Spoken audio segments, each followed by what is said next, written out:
মন্ডলী, মুসলমান ভাই আসসালাম আলাইকুম, হিন্দু ভাই নমস্কার, অন্যান্য বাতি ধন্যবাদ। আমি আসছি একটা হারবার কোম্পানির ওষুধ বিক্রি করি। এই হারবার কোম্পানি এমন একটা কোম্পানি যে একবার খায় সে পুনরায় আবার আরো তার বন্ধু বান্ধব আছে ওদেরকে বলে।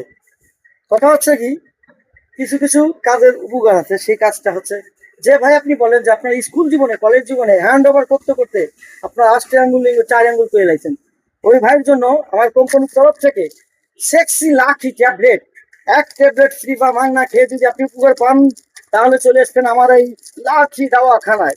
লাঠি দাওয়াখানায় এক ট্যাবলেট, এখানে 30টা ট্যাবলেট আছে, 30 দিন খাবেন ফুল কোর্স 1 মাসে। যদি খেয়ে আপনার 5টি আঙ্গুল স্বর্ণ, যদি 12 আঙ্গুল না হয় তাহলে টাকা বিফলে দিয়ে দেবো। আর যে ভাই বলেন যে আপনার কাজ হয়নি, কত বাল খেয়েছেন, আরে ভাই বাল খাইছেন ফুটপাতের, কিন্তু একই কোম্পানির এই স্যাক্সি ট্যাবলেট আপনি কখনো খান নেই। তাই একবার এক ডোজ খেয়ে দেখেন, প্রথম ডোজ খেয়ে দেখেন, যদি উপকার না হয় আপনি চলে আসবেন আমাদের এই দাওয়াখানায়, লাকি দাওয়াখানায়। মূল্য